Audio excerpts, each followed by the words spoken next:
Ooh, what's up, Internet? My name's David Webb. I'm Arielle Edwards. We get nerdy nightly. And we thought we'd share it with you. Yeah.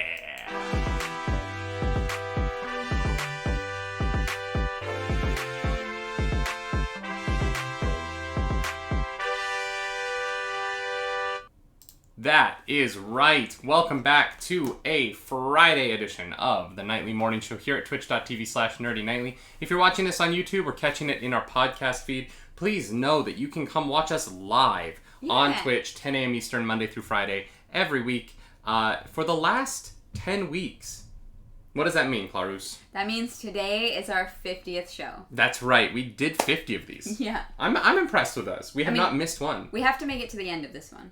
Yeah, we have to make it to the end of this one. That's fair. That's fair. Yeah. But the chances of the next 40 minutes. Come on. Well, actually, we've been having some problems with stream elements lately. That's true. You never know. The camera could just shut off. You never know what could happen. I don't know why it does that when you switch. I'll have to figure that out later. Yeah, that's fine. We'll figure it out. But we will figure it out later. Not at the moment. At the moment, we're going to talk about the nerd news, and it is a Friday. Yeah. It is the last Friday of the year in which we can say there was a new episode of The Mandalorian this morning for our hearts. I cried. God. Yeah. I cried. No spoilers, but I did cry. Yeah, it was pretty great. Yeah, it's a great episode. I have a few small nitpicky things that I was like, all right, but on the whole, I was very happy with it. I think that most people are going to. There's one thing in the episode that I think is either going to work for people or isn't. Mm-hmm. And it worked for me a lot, and so I really loved it. Yeah, it's really incredible how far technology has come in the movies. Yeah. The things they were able to do with this episode were pretty crazy, and it looked awesome. Like I would give it like a strong 9 out of 10. Yeah. For yeah. Well, and it's so technologically advanced as a TV show that you would almost think that it was a $200 million movie. Oh, for sure. And it isn't. And there's times when it's a TV show, like the space, how big rooms are. Like there's things that are like noticeably television sized. Yeah. Because you just don't have the space to build this giant set. But the things that they do really well are that they work with the space to make it seem like it's full. In a really nice way. Yeah. The show has consistently done that. If you are going to watch the episode, the episodes of The Mandalorian do not have post-credits teasers, except this one does. So please do not turn off the episode when you get to the credits. Yeah. Do not turn off the episode when you get to the credits. Watch all the way to the end. Yes. I promise you. It's worth it. Mm-hmm. Mm-hmm. But we don't want to talk about spoilers, so we're not going to get too much into that. Yep. Instead, we're going to start talking about the news. And there's one big news story today, obviously. It's the biggest news story. We've been talking about Cyberpunk 2077 a lot on this show. Yes. Everyone is. It's the big release that people are talking about right now. And 100%. It has problems. It has a lot of issues. I think, I can't imagine how the people at CD Projekt Red feel right now. Mm-hmm. Probably a little embarrassed and disappointed. Yeah. Oh, yeah.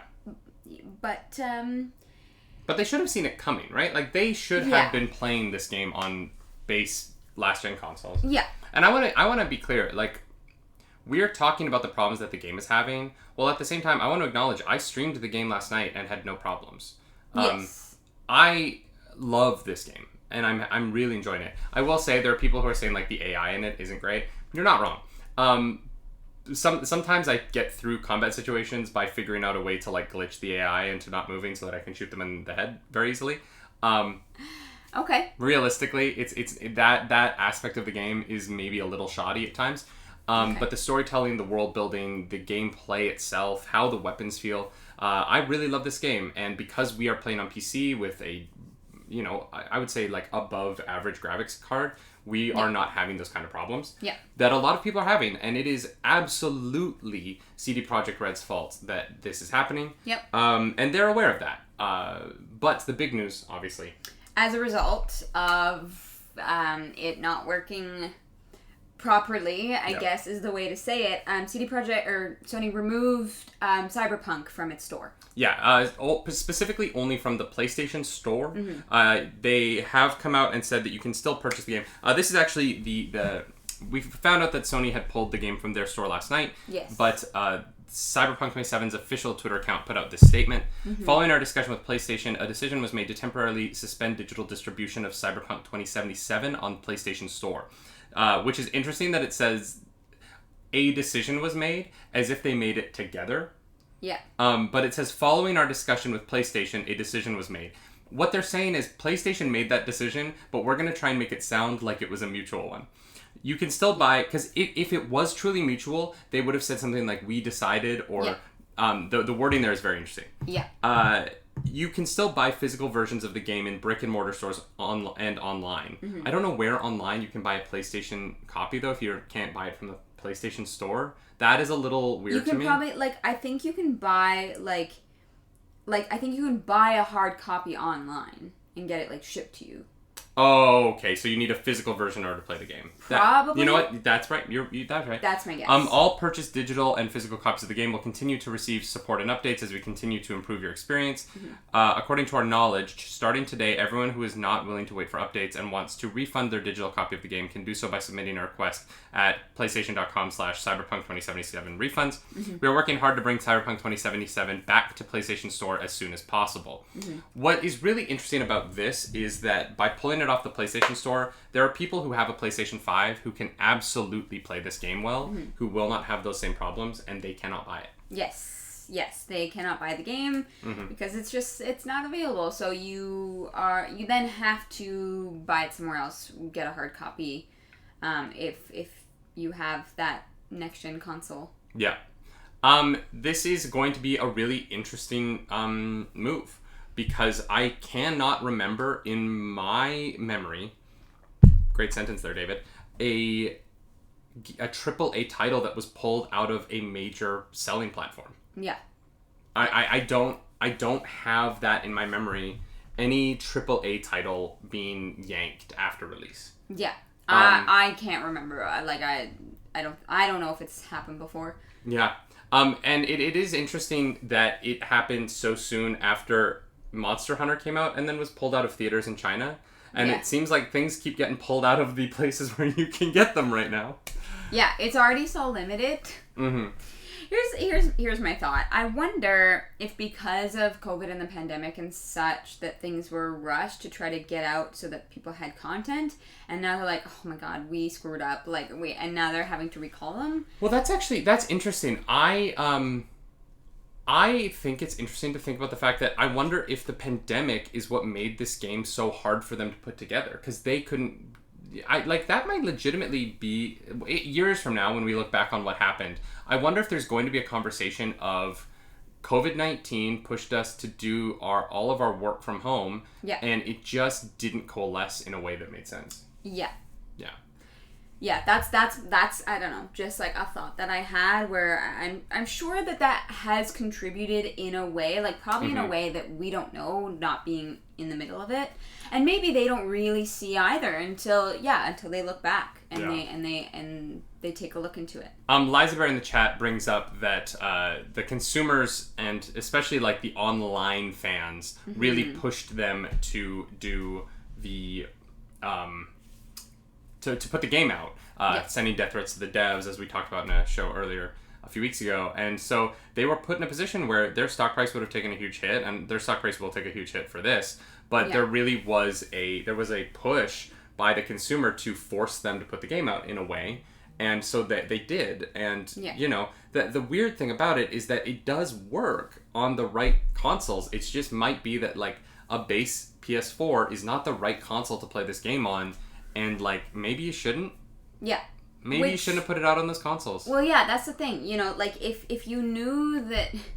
Here's the thing. If you didn't know that there were detrimental problems on these consoles, how? Second of all, because, knowing that these problems existed, why did you let people give you their money for it? Wargamester in the chat is saying that Cyberpunk is currently running on his base PS4... And he sees that Sony intends to support it with patches, so I think they just have a sales stop and not a support stop.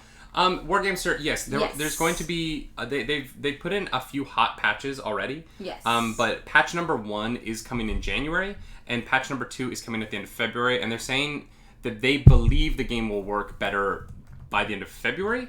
That is a long time to wait for people who bought this game. Yeah. That's a long time to wait. Yeah. I would be frustrated. Yeah, I would be upset as well. But yeah, I agree with imitators in the chat. It's a no-win situation. Yeah, 100%. You know, like you either delay the game and you lose steam and people aren't interested by the time it comes out. Yeah. Or you release it and it's buggy and people are, you know, it kind of goes either way. And with social media and marketing, like we live in such in a sense, like precarious world. Just in regards to things like that, where you need to, if you want to be successful and you want to make a lot of money, you have to do proper marketing and hype, and you know, like we have a release date, here's our press for this, and then, you know, if things happen and it's not ready, then you have to recall and then it looks bad, and there really is no winning. Like I like working for one of those companies in like a marketing department would be a nightmare. Like, well, especially because the marketing department probably doesn't even understand how the game works. Like, the marketing department's probably sitting around going, so wait, what is the problem? Yeah, like, we just want to put Keanu in ads on television. Why just get the game to work? Yeah. We'll sell it. We'll just use Keanu Reeves. When you have a company that big, there are so many different departments and different people pulling in different directions, and you know, a part of me does sympathize for CD Projekt Red, but also you shouldn't put it out on last-gen consoles. Mellow the Bard says if we can wait for Elder Scrolls 6, we could have waited for Cyberpunk. Yeah, it's true. I think they probably wanted to get it out before Christmas to make money. Yeah. I mean, 100%. Yeah. The problem is you kind of can't get around the fact that there are 120,000 PS4s out there. Or, sorry, 120... I think it's 120 million PS4s in the market, and about 60 Xbox X's and... Xbox Ones. So many. So last-gen consoles. Yeah, last-gen consoles. So when you're looking at the market share of who you're selling to, obviously PC is still the biggest, but the second largest base is the console market. And there's a trend in video game sales that PC always sells most at first, but then the console sales slowly overtake the PC sales over time. And so you are looking like, you know, Cyberpunk is an expensive game, and they were probably thinking, hey, if we only sell on next-gen consoles, we might not make enough money. Yeah. Although I don't think that would have happened. I mean, they had 8 million in pre-orders, which apparently covered the cost of the game. So they're in a position where like they probably could have gotten 8 million sales off just PC and next gen, and you know, not had all this bad press, and then have it be the first game everyone buys when they buy a next gen console. But I don't know if that's gonna work now for them. I wonder what would have happened if it had been, if it had worked perfectly on consoles but not on a PC. Like, what if it had been the other way around? That wouldn't have been as bad. You don't think so? No, because the patch would have been able to come faster. It's easier to patch a game for PC than it is to patch a game for the consoles. The consoles are more complicated because they are sort of just because of how they work. You can put it is easier to make the game work on PC than it is to make it work on consoles. Okay. And I say that knowing that like there's certain times where it seems like that's not true, like the Horizon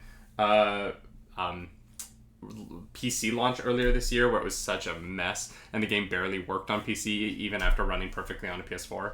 But a PC problem would probably have been solved faster than this is going to be on the consoles, because the problem with the game on the consoles is that the consoles aren't strong enough. Yeah. They're just not strong enough. Like a base PS4 cannot run this game.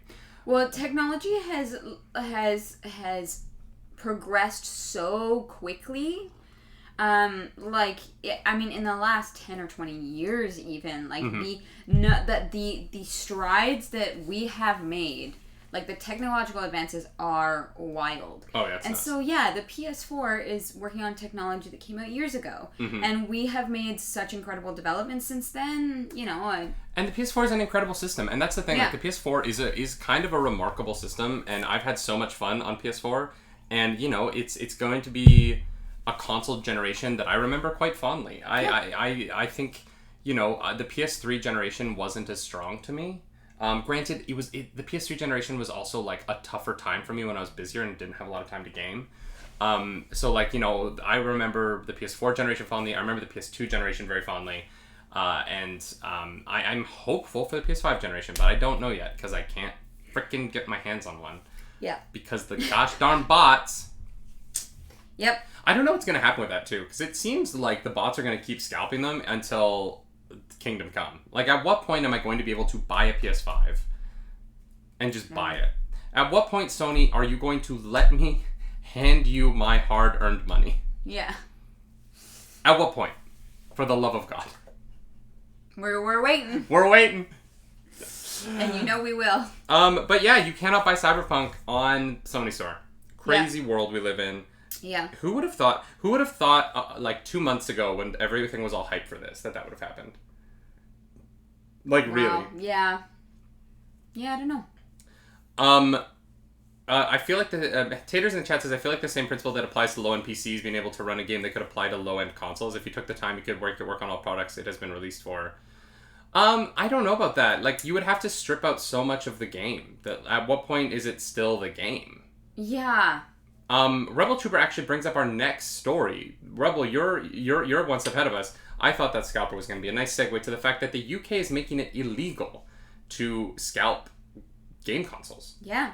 In a move that will surprise no one after all the mess recently.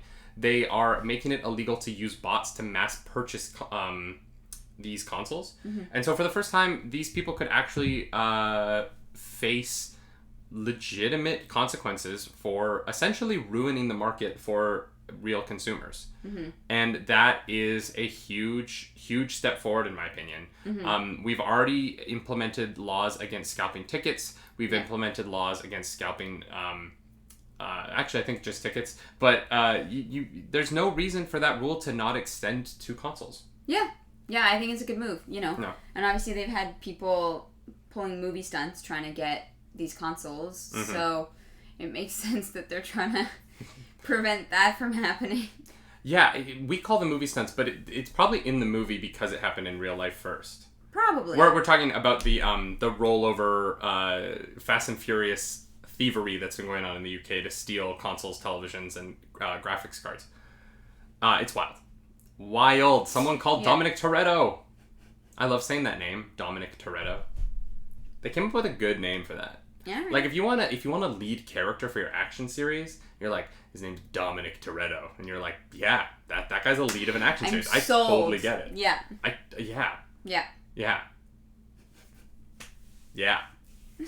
But gosh. Yeah, I mean, it's tough, right? I don't have an opinion on this. I don't have anything else to say. Like, they're doing it. I support it. Good. If you're a scalper, yep, you know how I feel about you. I don't have to say words. I just look in my eyes. Look in my eyes, scalpers. You know exactly how I feel about you. Yeah, we've made it pretty clear on this show. WarGamester says his specific take is that specific law like that usually follow other problems associated with the black market, and that includes armed piracy and highway robbery, theft of shipments. Think 1920s bootlegging leads to laws. Yeah, it's essentially the same thing. The problem is, WarGamester, they're still doing the armed piracy and highway robbery. Yeah.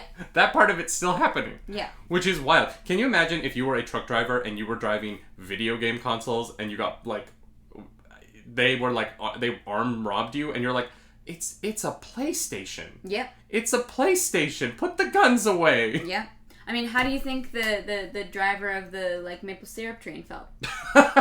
He's like, it's maple syrup. For those of you who don't know, there's a look up the maple syrup heist. It's like a thing that every Canadian knows about that no one else knows about because no one else really cares. But they stole like $18 million worth of maple syrup. Yeah, that's wild.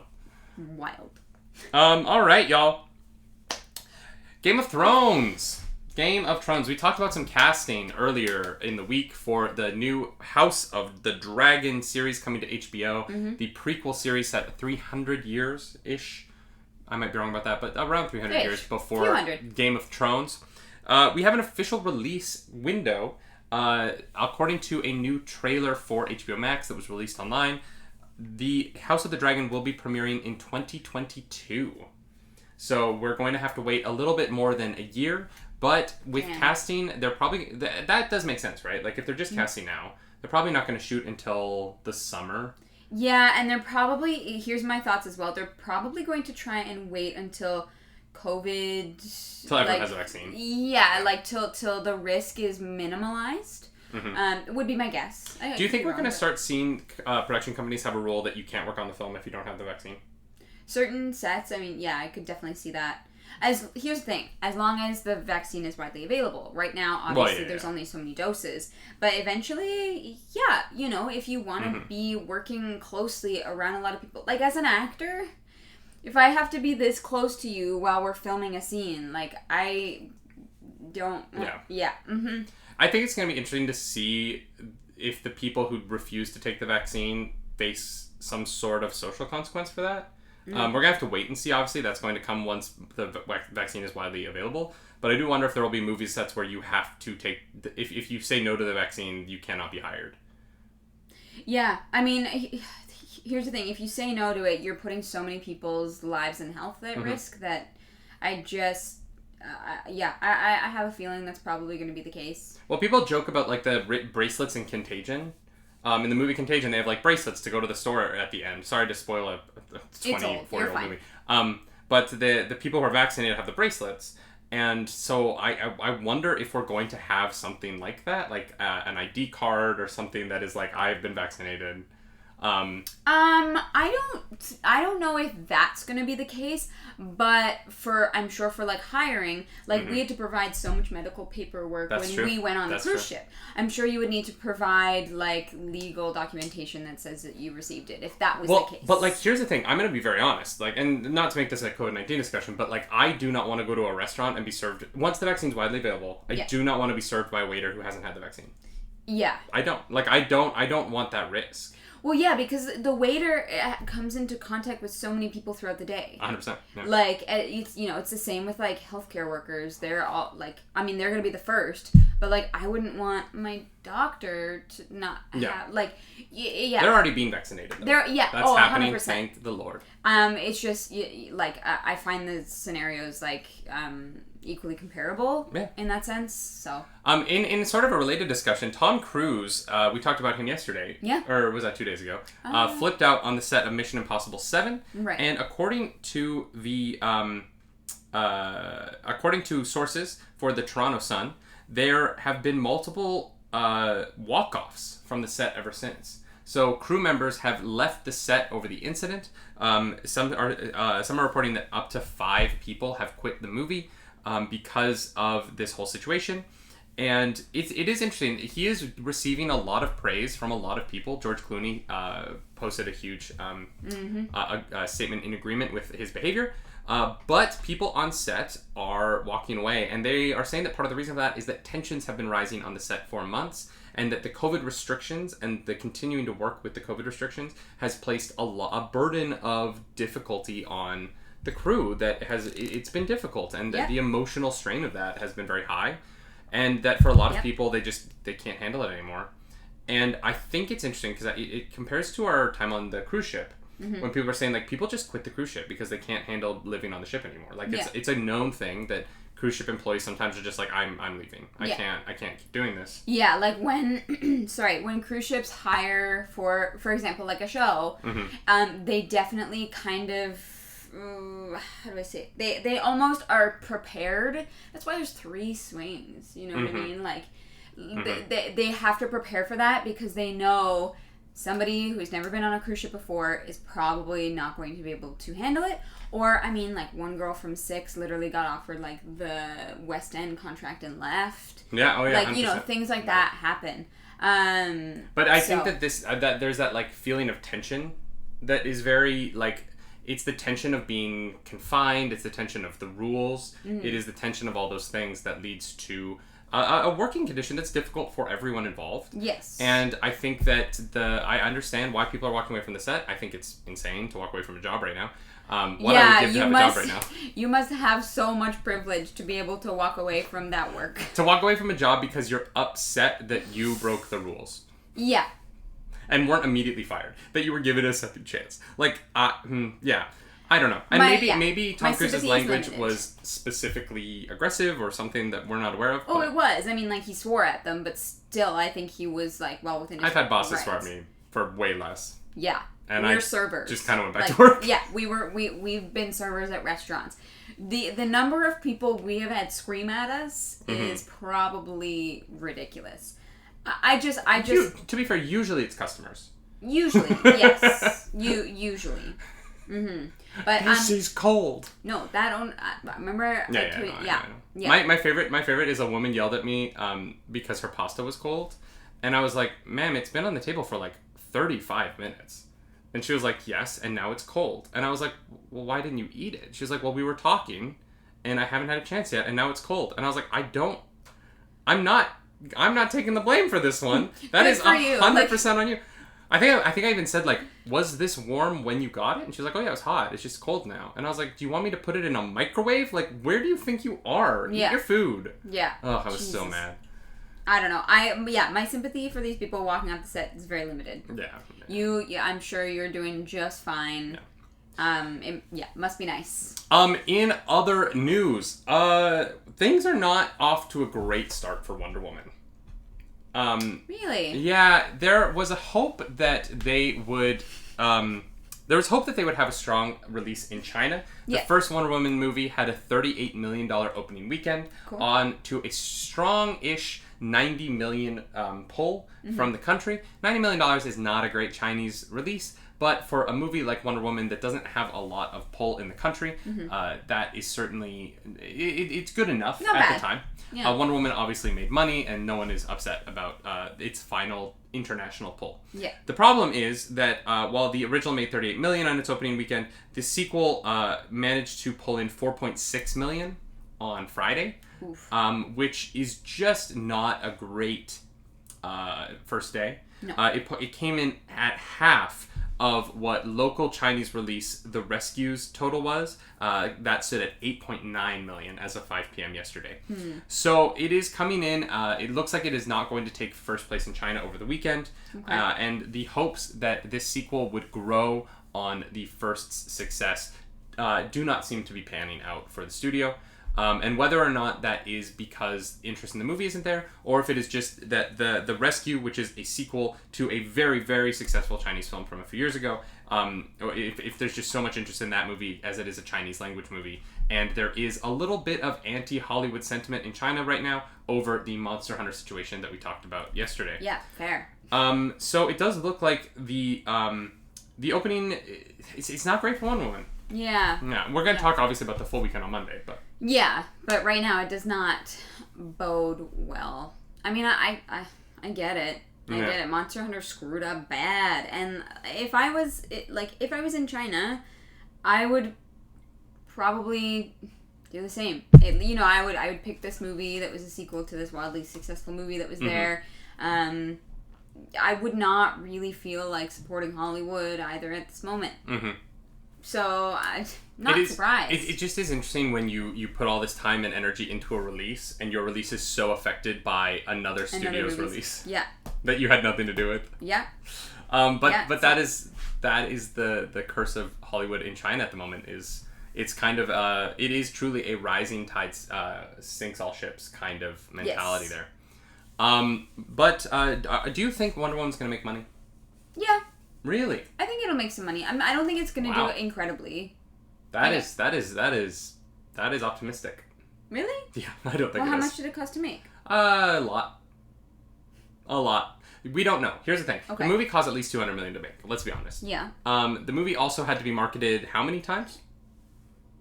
How many marketing rollouts has this movie had? That's true. Truly. And so the question in my mind is, even if they manage to break even on their budget, which questionable considering theaters in New York and LA are closed, there are more closures happening across the United States as the COVID pandemic gets worse this week. Like, we're in the worst part of it. More theaters are closing. Fewer people are going to the movies because the numbers are so high. Yeah. We can't go see the movie because we're in lockdown. Like, I don't think we're going to be able to see it this year. We're probably not going to see it because we can't get HBO Max in Toronto. So we probably won't see Wonder Woman until next year. So that's money that they're not going to get. Like, I legitimately don't think this movie's going to make money. And I think it's a shame because the reviews are very positive. If I could go, I would. Yeah. But legitimately, I don't know. I don't know if I can say that I think this is going to make money. And if it can't be bolstered by strong international take where it is the theaters are open, like China, that's a big part of the pie right there right now. And I don't know how this movie's going to do. I will be shocked if this movie passes $400 million international. And it needs to pass probably 6 to break even. So I don't know. Yeah, I always forget about the marketing costs. Like I always forget that that's a thing that costs an incredible amount of money. Massive amounts of money. Marketing is huge. That virtual premiere they did last week or earlier this week, that's not free. No. Like, that is an expense. There are a lot of people that go into that, and you have to pay those people. Gal Gadot, you probably don't have to pay. Patty Jenkins, you probably don't have to pay. That's probably built into their contracts. But, like, everyone else, they have to get paid. All the technicians, the setup, the broadband, the internet, the server. Like, it's a huge undertaking. Well, and the weird thing about, like, having it on HBO Max is, like, how do you count those numbers? Do you count, like, anyone who signs up for HBO Max now to be money made by Wonder Woman? No. So HBO Max's money and the actual, like, theatrical bring-in, Wonder Woman might break even long term because of HBO Max. It's just, how can you know? How can you know people are signing up just for Wonder Woman? It will not make money at the box office. Yeah. It won't. It won't make money at the box office, and that's just the reality of the situation. Yeah. Unless it does incredibly well in other markets, Japan, the UK, Europe, although I don't know if theaters are open in the UK. I think they just locked down again too. Yeah. So, like, I legitimately don't know where there are going to be theaters open to see this movie when it comes out domestically next week. And I don't know who's watching it right now and who can. And it really is just, it's a shame that this movie is going to be essentially a marketing tool for HBO Max, and that's what it's going to be remembered as. Yeah. A very expensive marketing tool for HBO Max. And there's, between that and the Snyder TV show, like... Yeah. The online discussion around a movie like this is so fun, and it's something I love. I love seeing a movie and then hopping on Twitter and talking about it with other nerds. And I'm not going to get that experience this time because I'm going to have to avoid spoilers for this movie for a month. Yeah. And honestly, I'm probably going to give up and just read because I'm going to read something eventually that's going to ruin the movie for me, and I'm not going to have the opportunity to see it without spoiling it. Yeah. And I'm disappointed that I'm kind of just accepting that. Yeah. Yeah. I'm sorry. It's fine. I mean, we could, like, VPN HBO Max, but, like, that's complicated and... Yeah, that would be complicated. The one bright spot for Wonder Woman in China is that it does have the same social score. We do kind of map social scores for movies now, how audiences seem to like them. The film scored an 8 out of 10 from Maoyan, which is on the bottom end for US superhero films. The first Wonder Woman score scored 8.6. But it did score the same on Douban. Douban's scores always skew lower, but it got a 7.1 on Douban, and that is the same score that Wonder Woman had there. So even on a ticking app that is a little bit harsher towards the films, it at least had the same scores as the first Wonder Woman movie, and so maybe there is potential that there's some legs. It can maybe get close to that 90 million again. But as we'll talk more about the numbers on Monday, but it doesn't look like it's on its way to that just yet. Is there anything else we need to talk about today? Do you have any other news? We have one last story that I wanted to save for the end, but... I don't have anything, no. And we have 6 minutes, so I think that's enough time for our last story. Yeah, Great. It is. Y'all, this is going to involve a slight spoiler for an announcement that was made in The Mandalorian. So if you don't want to know about announcements, mute the video until we wave you back in. Yeah, it doesn't have anything to do with the story of the episode. It is a separate thing. But I want to mention it because it is a very interesting timing of two things that happened in the world. The first is that unfortunately Jeremy Bulloch, the actor who originated the role of Boba Fett in the original trilogy of Star Wars, who played the character in The Empire Strikes Back as well as Return of the Jedi, unfortunately passed away yesterday at the age of 75. Jeremy Bulloch became a huge member of the con community and was seen at conventions through decades of his life, giving back to fans and spending time with them and getting to know them, and was really an incredible ambassador of the Star Wars brand.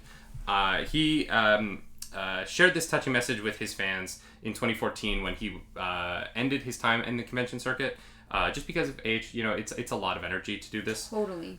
He said, in 1979, I was called onto the set of Empire Strikes Back to play Boba Fett, and since that day, it has changed my entire direction of my life in such a wonderful way. It has been a privilege to have had the opportunity to inspire so many generations of Star Wars fans. I have had over 20 years of traveling with my wife Maureen to some amazing countries and have met so many wonderful fans. Thank you all so much, and we will miss you all.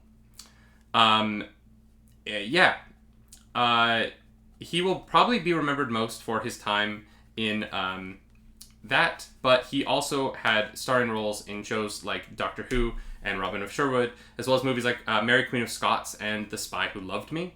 Mm-hmm. He was, a well-known, renowned actor who I was very fond of. I've always loved Jeremy Bulloch.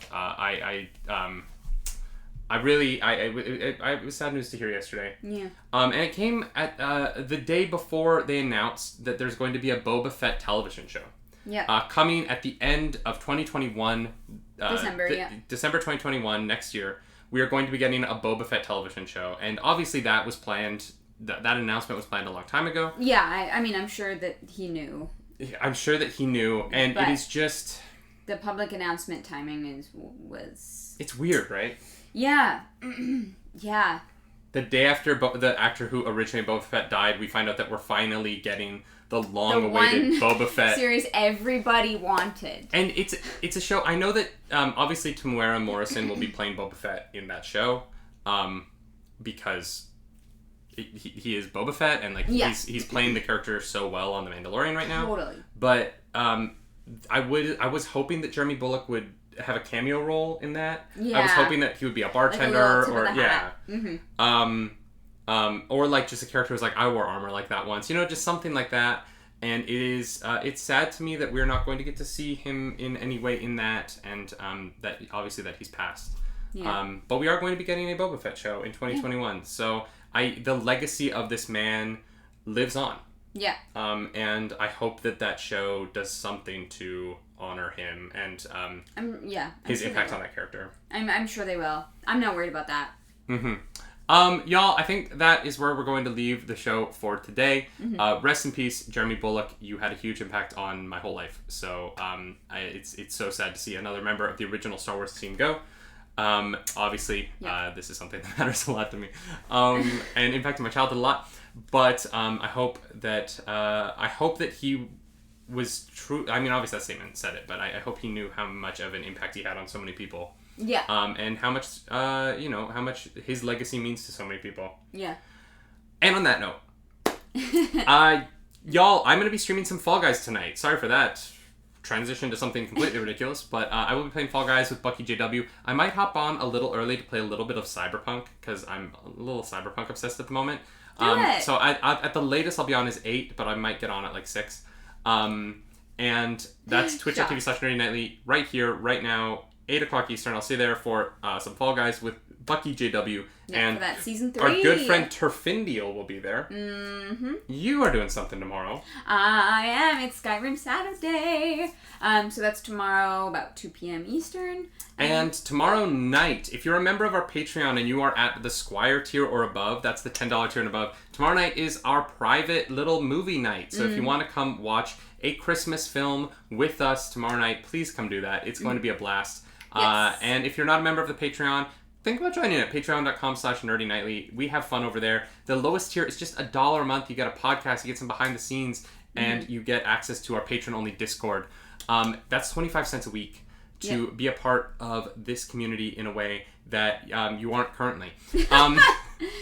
On top of that, we do want to say thank you to all of our patrons, because you make this possible. We picked up a couple new patrons in the last week, and you don't know the impact you have on our life. Yes. You guys are the rocks, the foundation, so that we can do this. Truly. As we always say, gonna grab this. My name's David Webb. I'm Ariel Edwards. Do something nerdy tonight. Bye. Bye.